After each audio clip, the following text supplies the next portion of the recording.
Welcome to Sara Gonzales Unfiltered. A lot more information coming out on Charlie Kirk's assassin, alleged assassin. I can't wait for the moment that we can stop saying that, including more information about this guy's trans lover. And I want to get to that in just a moment. But as we were taping the show yesterday, there was a court date, the suspect's first court date.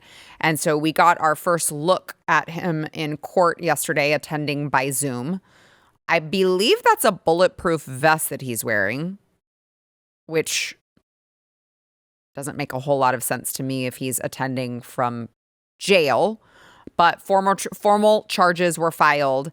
And I think there was really nothing to see here until they started talking about the death penalty, and he just didn't really seem to have any sort of reaction, remorse, any sort of emotional reaction to the idea that he is facing the death penalty for what he did. Watch. For the court's information, we did file just recently, within the last few minutes, a notice of intent to seek the death penalty that was filed by Utah County Attorney Jeff Gray. So that should be in the court's file. Just kind of looks down. Oh, death penalty. Okay. Anyway. But I want to talk about, of course, the leftist mainstream media reaction to what is happening. Because what they're doing is they're taking something that was, it was a literal public execution of an innocent man. This was an assassination that was practically broadcast on live television, because the way that things work now is that everyone can watch things from their phone. So when someone is broadcasting something, it's like you can just basically say it's broadcast on live television. Okay. So they're trying to take this public execution of an innocent man and turn it into some modern day love story of this guy who, at the end of the day, he just really loved his boyfriend who was transitioning into a woman. So then would he call him his girlfriend? I'm not really sure, because it turns out modern day love stories, when you bring in woke leftist ideology, get really convoluted and hard to understand. But so right after the press conference yesterday, where the district attorney read the messages between the suspect and his trans lover, where he, again, if you read all of it and you believe that these are in fact the messages, he clearly confessed to the shooting. The messages were about, where did he hide the gun? He needs to go back and get it. Why he killed Charlie. He hated what Charlie stood for. These are messages about key details of his confession. And instead of actually focusing on that, this is what the ABC dope reporter took out of the conversation and the press conference that he had watched. We have seen an alleged murder with such specific text messages about the alleged murder weapon, where it was hidden, how it was placed, what was on it. But also, it was very touching in a way that I think many of us didn't expect. A very intimate portrait into this relationship between the suspect's roommate and the suspect himself, with him repeatedly calling his roommate, who is transitioning, calling him my love, and I want to protect you, my love. So it was this duality of someone who the attorney said not only jeopardized the life of Charlie Kirk and the crowd, but was doing it in front of children, which is one of the aggravating circumstances of this case. Yeah. And on the other hand, he was, speaking so lovingly about his partner. So very lovingly. Interesting, and as Pierre said, very riveting touching press conference, David. Very touching, so intimate, very loving. I don't know. I don't consider a man who makes a decision to get on top of a building and publicly execute a total stranger. I don't consider that to be a loving person. Now, the outburst, the reaction from, honestly, everyone was enough for him to try to backtrack with a sorry, not sorry tweet. But this is how they view it. And you know how else they view it? Jimmy Kimmel said one of the most disgusting things on live TV that I have seen. The lies are just, they're on purpose. They're intentional. He intentionally is lying to his audience and spitting in the faces of all conservatives all at the same time. It's almost impressive how disgustingly evil this is. We hit some new lows over the weekend with the MAGA gang desperately trying to characterize this kid who murdered Charlie Kirk as anything other than one of them and doing everything they can to score political points from it. So the new low is not, hey, someone publicly executed another guy because he had a different opinion than him. That's not the new low. The new low is, quote, the MAGA gang actually speaking the truth, actually spreading the real evidence. Right. Okay. So it's the radical leftists who are trying to paint this guy as a conservative. That's all that I've seen, because he is, of course, a radical leftist with radical ideology. And don't take my word, Jimmy. Why don't you take the word of the dude's own mother? The mom of the Charlie Kirk alleged assassin describes the radical shift in last year. This is a Fox News headline. More pro-gay and trans rights. He went from scholarship recipient to alleged killer after becoming, quote, more political and lurching left. Mom says, who do you think knows this guy better than his own damn mother? Jimmy Kimmel? But no, the new low is the MAGA gang pushing some sort of, alleged motive that we just don't know yet. We just don't know. Time could tell. Might turn out to be something totally different. Oh, I don't know. It's just the mom who's recounting heated arguments between this guy and his father, who we already know from the text messages, voted for Donald Trump and is, quote, MAGA, according to The Sun. They regularly fought, now the mom says, over their competing ideologies. But we don't know. We just don't know. We have no idea. He could have been a conservative for all we know.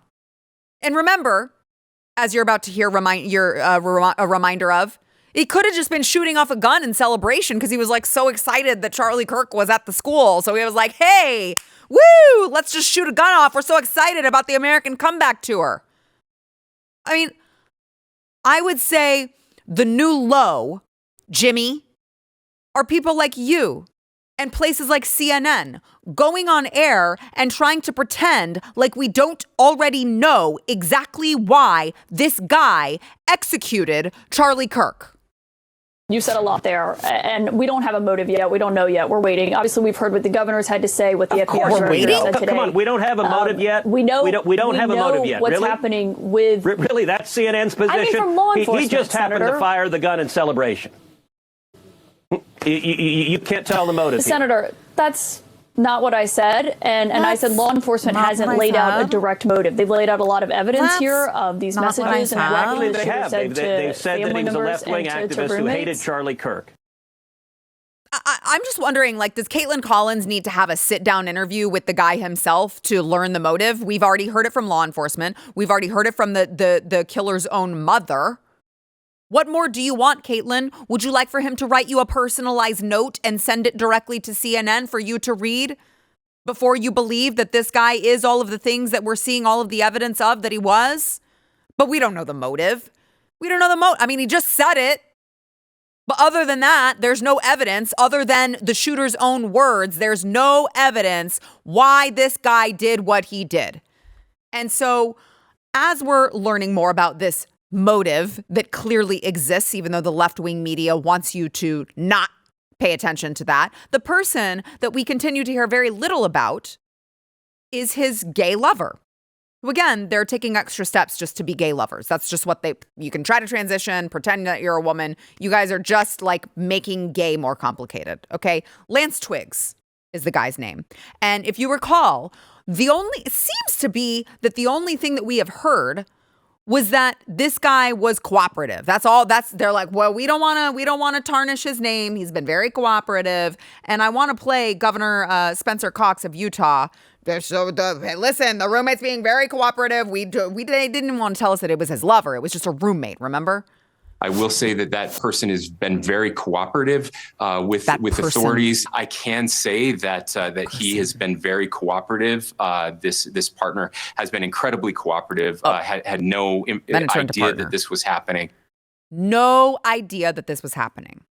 Now, when you go through the text messages, and we read some of them yesterday, but I had the chance to go through the entire conversation. There's one message that makes it very, very difficult to fathom that this guy had, quote, no idea what was happening. And that is, of course, his text message, "Remember how I was engraving bullets?"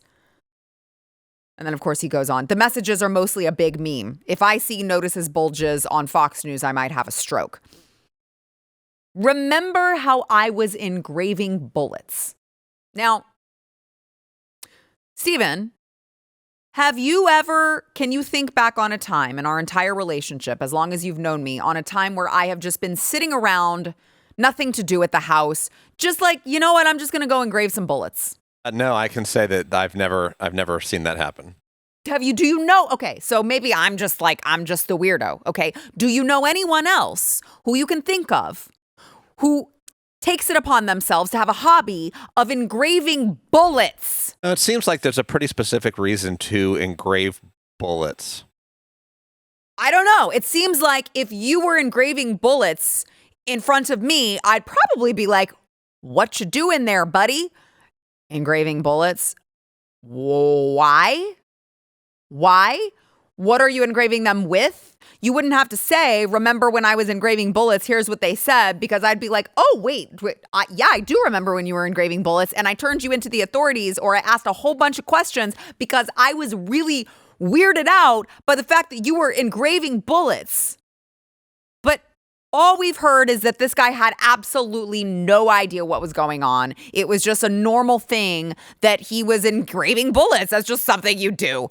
I don't know. That seems really freaking weird, especially when the messages that were on them were things like, "Hey, fascist, catch."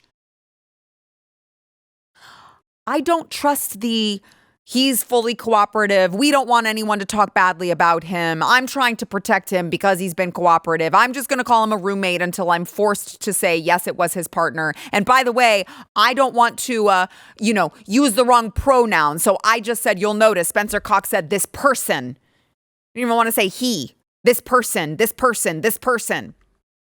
I have a lot of questions about this guy. I want to know what he knew and when. So Lance Twiggs, right here, transitioning to be a woman. Well, guess what, buddy? Spoiler alert, you'll never be one. As much as you try, as many medications as you take, you will always be a dude. Okay? His own relatives have told the media now that he was, quote, not mentally well. His parents kicked him out after high school. They also relayed that he had problems with alcohol, potentially drugs. He was getting very political. But this dude had issues, according to his own family members. In fact, one of his family members, in an interview with Wisconsin Right Now, which is a local outlet, said, "I know the reason I had nothing to do with him is he, Lance Twiggs, is full of evil and hatred." That's what the family member said about Lance Twiggs. While this is extremely shocking, I was afraid he might hurt someone, the family member alleged, saying this belief was based on, quote, things he would say to family members. For at least 4 years, I haven't talked to him. I did not want him around my personal family. He's not a healthy person. He is very angry with anyone who is supportive of conservative ideals and Christian values. Well, I don't know.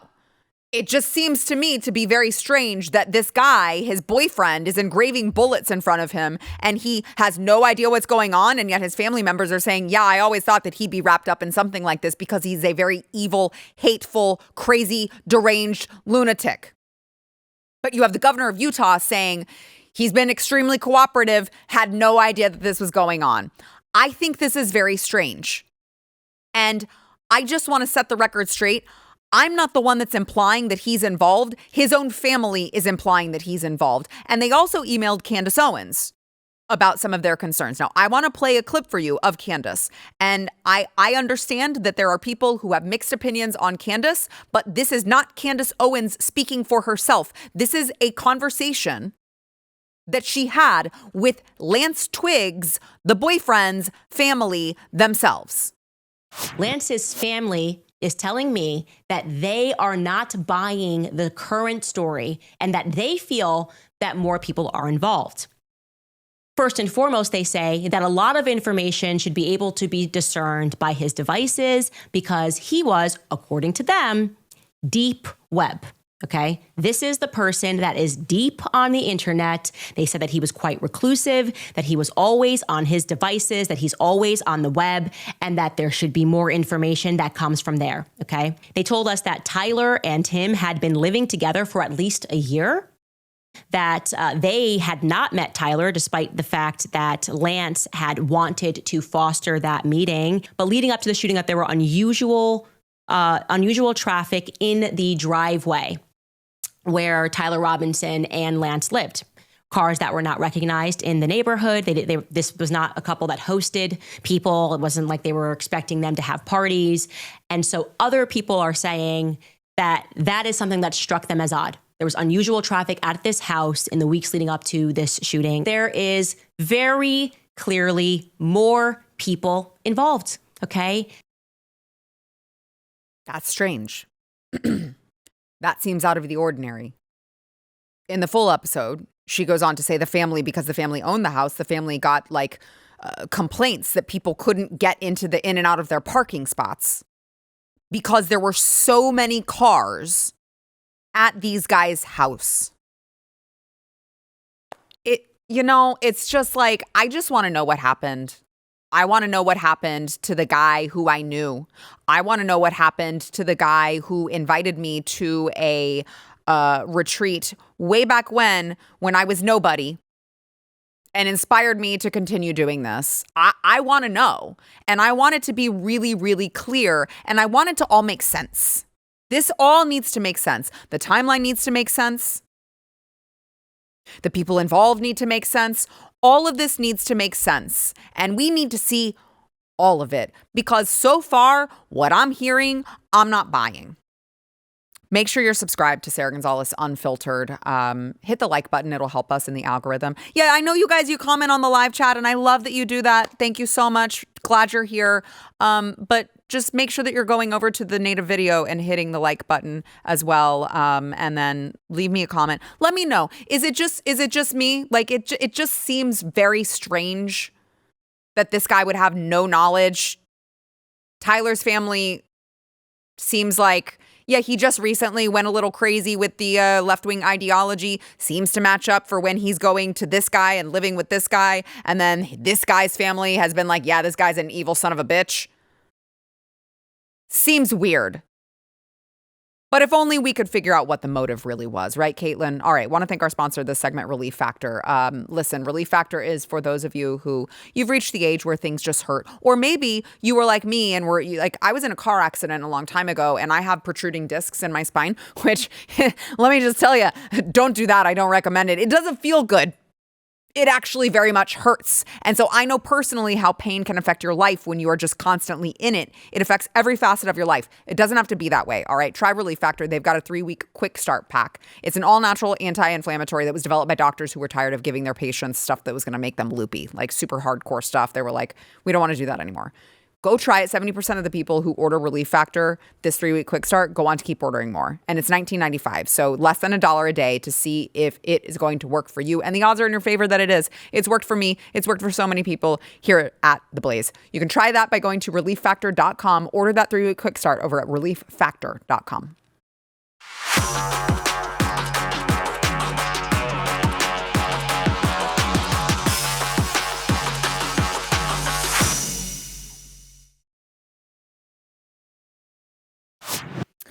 So I talk a lot about the Islamification of America, and there are a lot of people who would say, come on, we have freedom of religion in this country. People can come here and practice whatever religion they want. And while I would usually agree, I'm just saying it's kind of a problem to import a lot of people to live in this country if they don't believe in our laws and our justice system and would prefer to implement their own justice system and law, of course, Sharia. And I'm just wondering how much it's going to take for people to see it right in front of their very eyes, to believe that this is a big problem for this country that we need to address now rather than later, like the UK.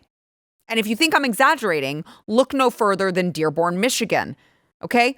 What's happening in Dearborn, Michigan is not some like Arab country.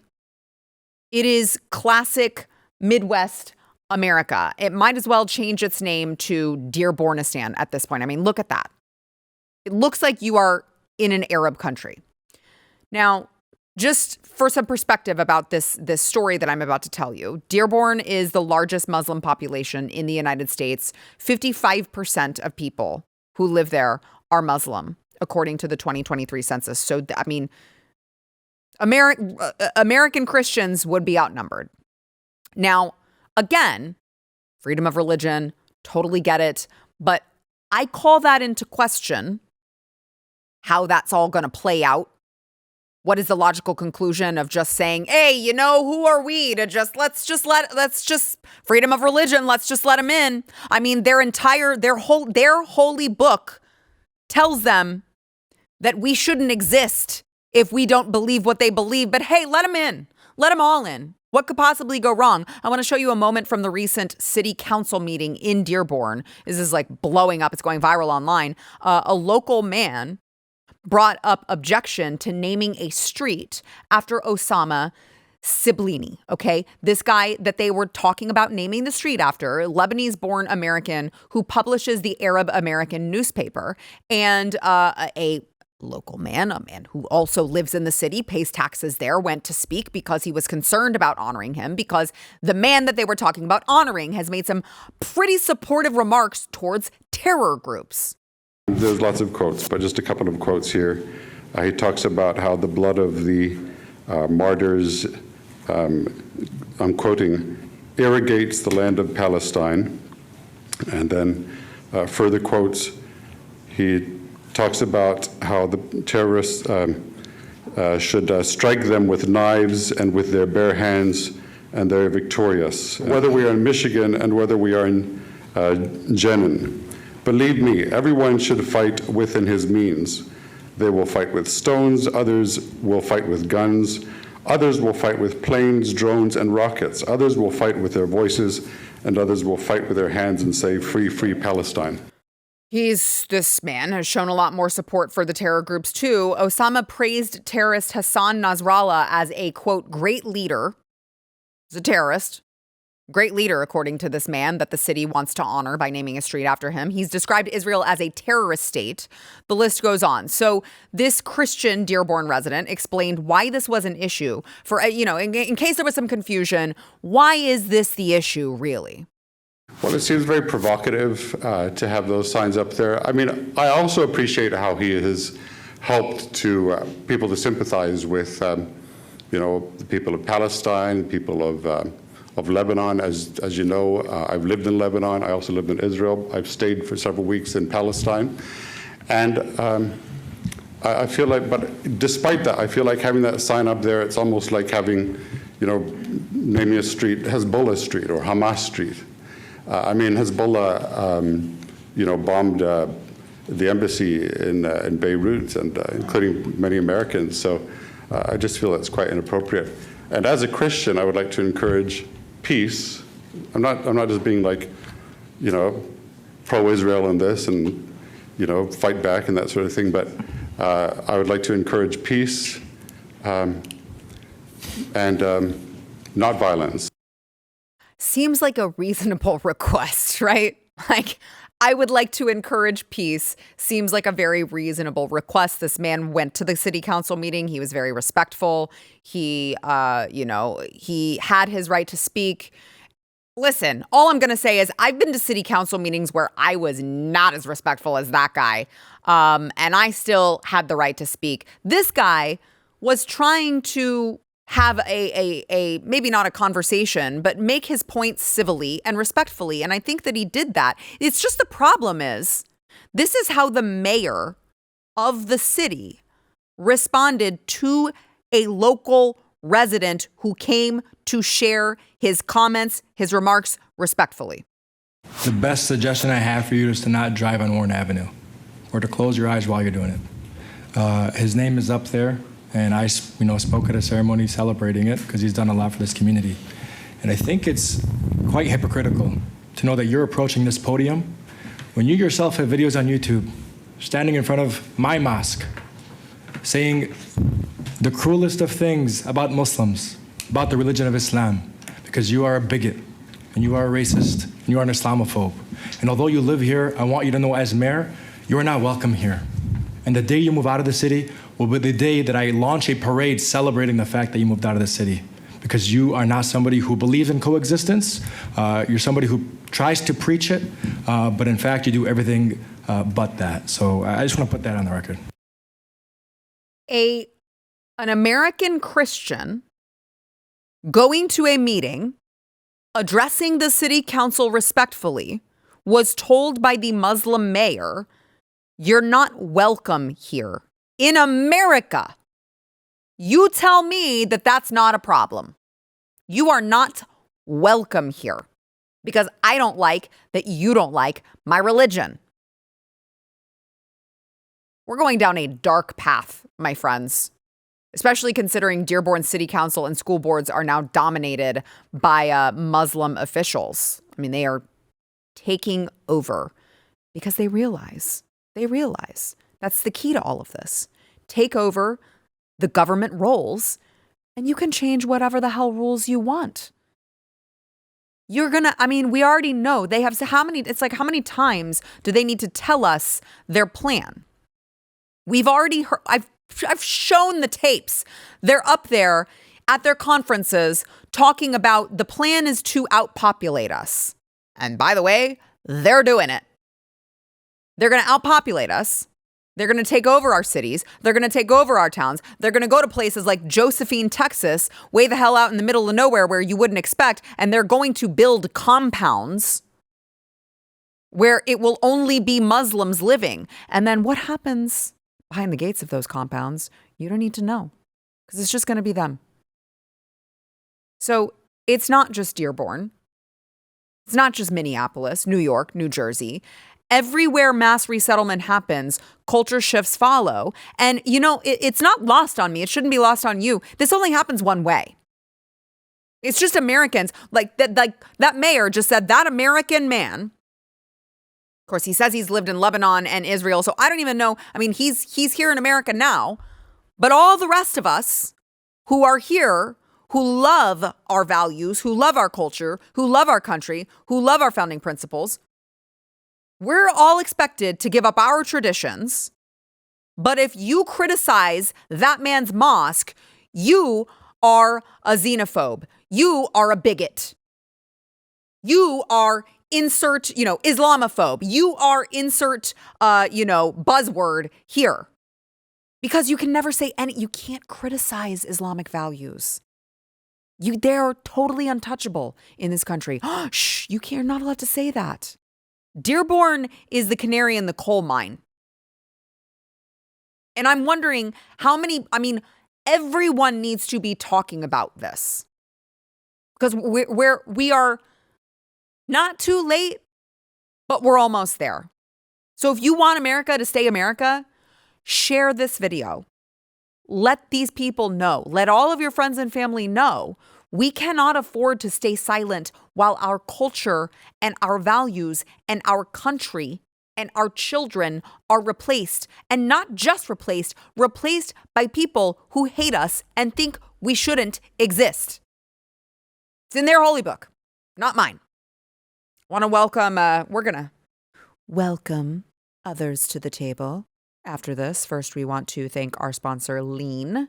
So Lean is by Brickhouse Nutrition. And doctors would call it, so I don't know if you've heard of the term weight cycling. Half of Americans do it. And if you do it enough, it's just yo-yo back and forth, right? You lose 10 pounds, then you put the pounds back on, maybe a couple more, and then you lose it again. And so it puts you at more risk of diabetes, liver damage, heart attack, stroke. It's not good, all right? It puts a lot of strain on your organs, could lead to serious health issues. And so if you have been yo-yo dieting, going back and forth, and you just can't keep the weight off, try Lean. Lean is not, people don't do the injection. Don't do that. It's an oral supplement, lean is, and it's all natural. And I would not tell you to take something if I did not believe in all of the ingredients. These ingredients are not only all natural, it's also been studied and that it helps target weight loss in 3 powerful ways. It helps maintain healthy blood sugar, control appetite and cravings, and burn fat by converting it into energy. And burning fat helps keep the weight off. If you've been struggling with weight, you guys know my weight loss story.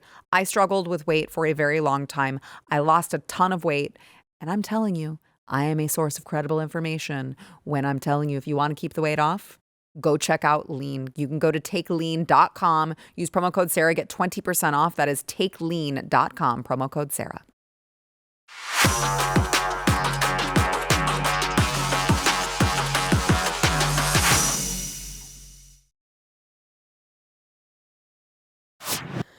Welcome to the show. The dynamic duo is back. Matthew Maulsden, Blaze TV contributor and actor and producer extraordinaire, along with Adam Johnson, of course, author.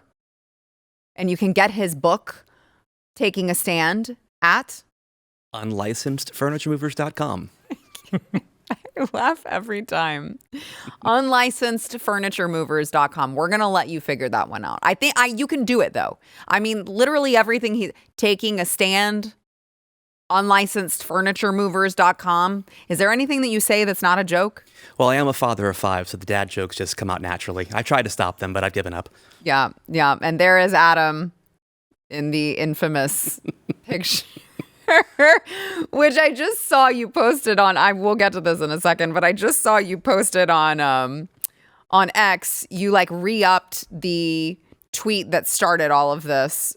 Who was it? It was someone that was via Getty. Ryan, I can't remember his last name. I just read it this morning, but I was called Via Getty in the beginning when the news broke. And Via Getty is by Getty Images. And it was a journalist that has a very large following and still reports that said this. So you do not look Italian at all. Oh, no. No. So the guy named Via Getty just stole the lectern. Sounds like a Bond villain. I see you again, Mr. Bond. And then you find out that Adam Johnson is his name, and you're like, oh, God, that's boring. It is a letdown, much like I am in life, so just ask my dad. Well, of course, the infamous J6er who stole a podium, except not really, just moved it a couple feet and set it back down and left peacefully and then spent time in prison, has written a book. So you need to go get it. Unlicensed Furniture Movers.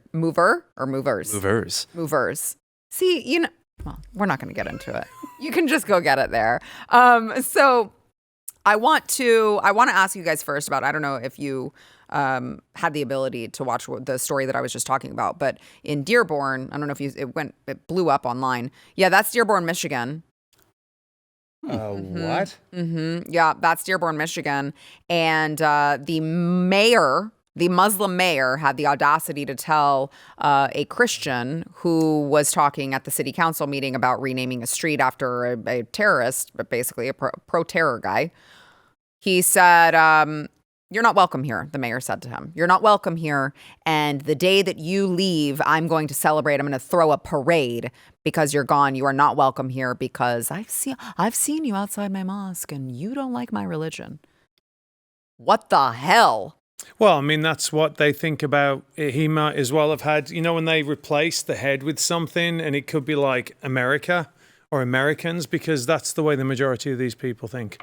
It's just the truth. Well, it was also the irony in the mayor saying, I've seen what you say about my religion. I've seen you criticize Islam. It's like, you guys want to kill us if we don't adapt to your religion, and you have a problem with him standing outside your mosque talking on YouTube?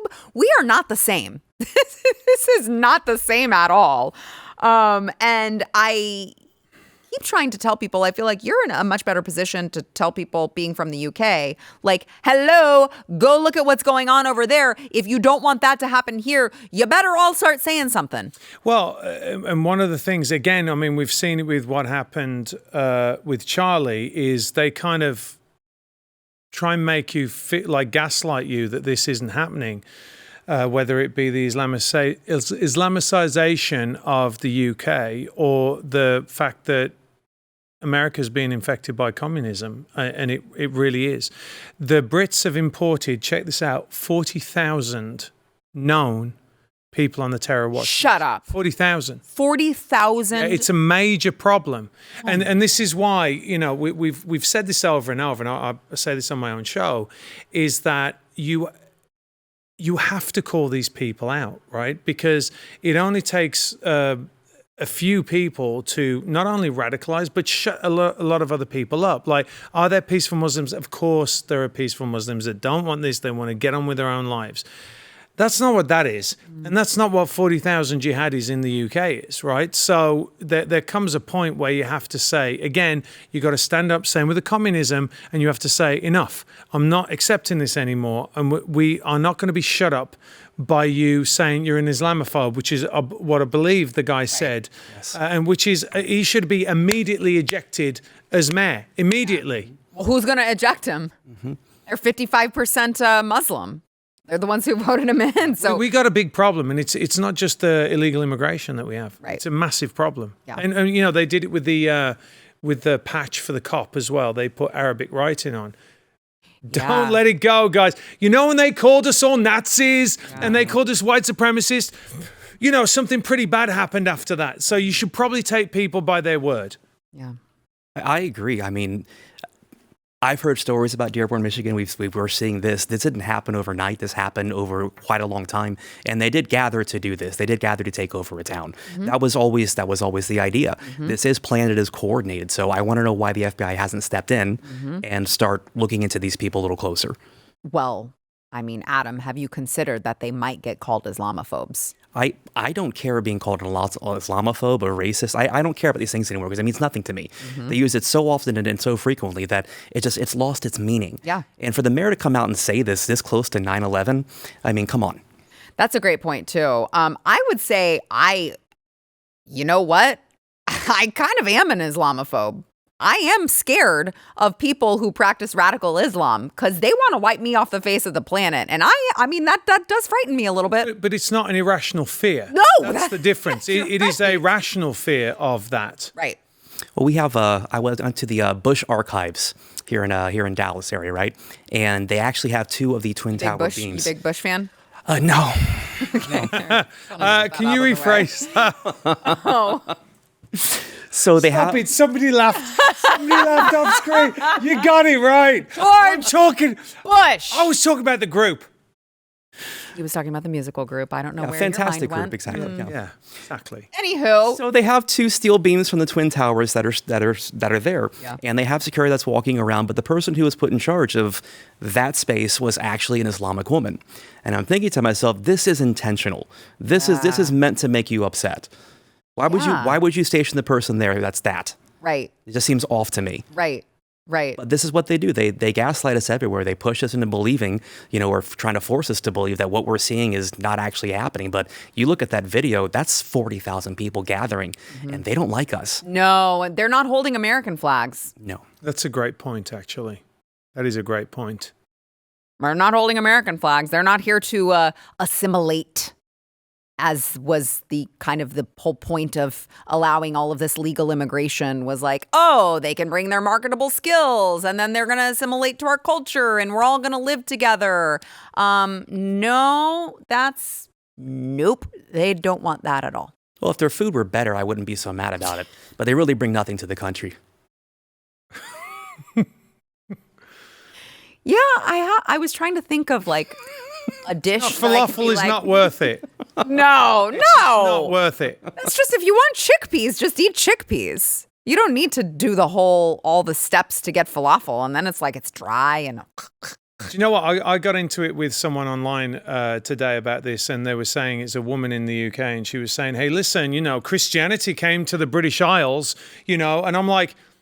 2,000 years ago, it came there, and by the way, Christianity formed Western civilization. You cannot separate Christianity from Western civilization on the whole, whether you're looking at universities, whether you're looking at the laws, all of it is based upon Christian values. Mm-hmm. That's it. Yeah. So what they're looking at is Sharia law. Well, what is that? Exactly. That is separate to Christian values. That is separate to the values we have in this country. It's antithetical. It's completely antithetical. Yeah. And the funny thing is, it gets me is these women, I'm like, you couldn't drive in Saudi Arabia a year ago. Like, go over to the Islamic countries and try and spout your mouth off over there. See how it works out for you, darling. You know, it is this like cognitive dissonance, right? It's like gays for Palestine. You're like, turkeys for Thanksgiving. You know, it's it's crazy. I mean, seriously. Yeah, I know. We have, I don't think anyone from my neighborhood watches this show.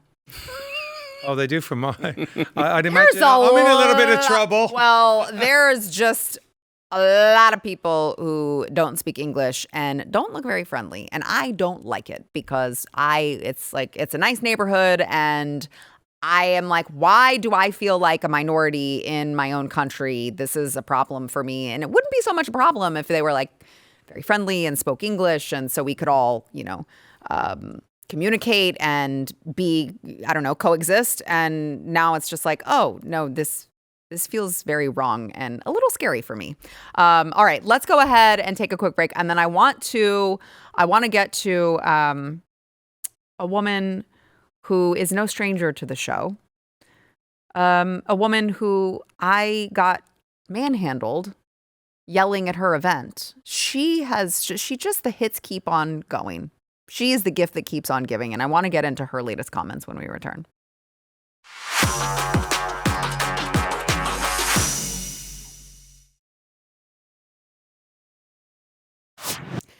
Jasmine Crockett. Oh boy, we love Jasmine. I hope Jasmine stays in Congress forever because they will never be in the majority again if these are the people that they put out on CNN and MSNBC. Here is Jasmine Crockett.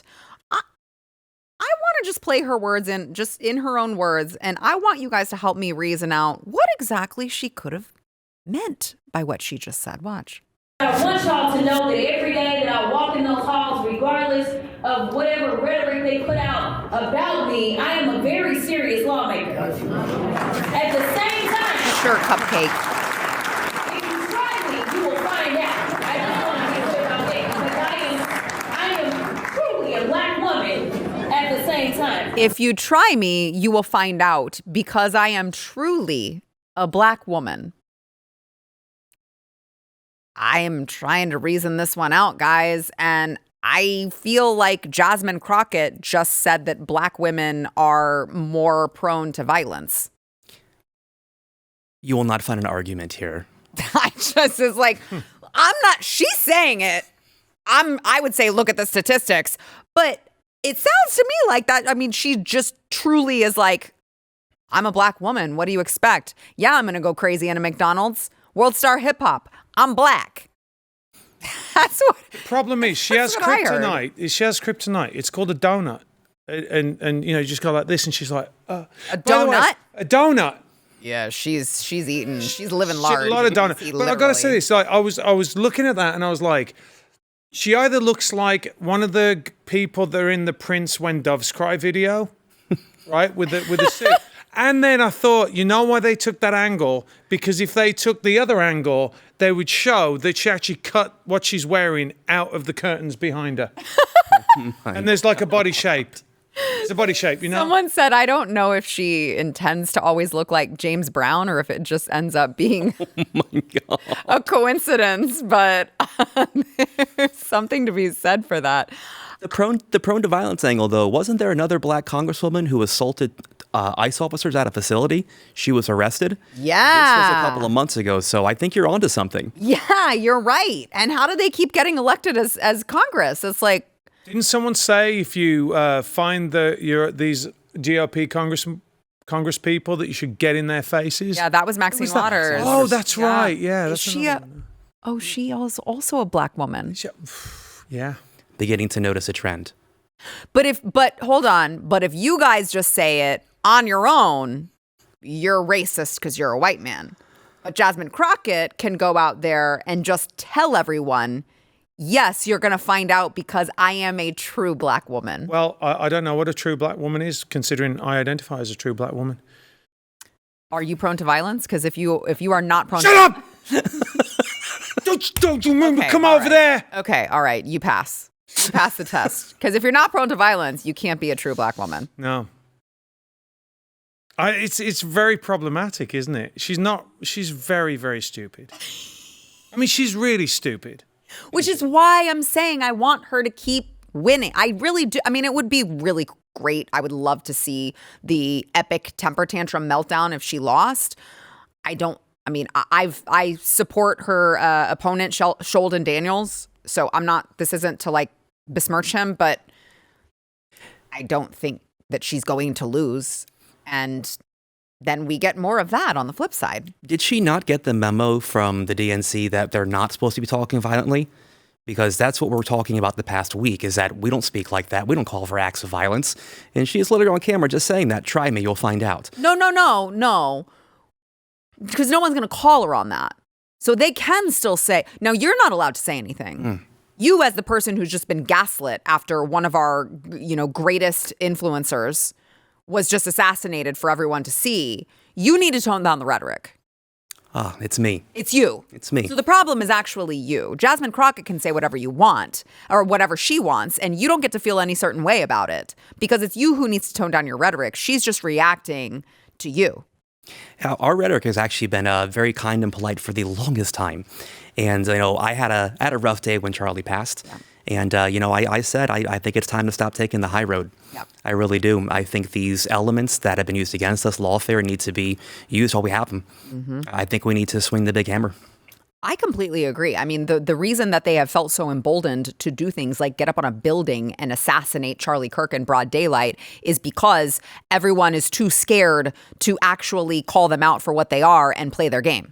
That's the whole plan, though, isn't it? Of course it is. And they did it with Trump as well. There is a pattern that if you go out and you were to say, look, these people tried to kill Trump, which should have been the big warning sign for us, right? We should have gone enough, but we didn't because so many people were afraid because, though, that it's institutionalized, right? Because there are so many people that are afraid of losing their jobs that they wouldn't speak up. But again, as we've said over and over again, if everybody speaks up, which it shouldn't take a tragedy like this to do, it's going to end. And I think we're looking at the beginning of the end, but we cannot stop.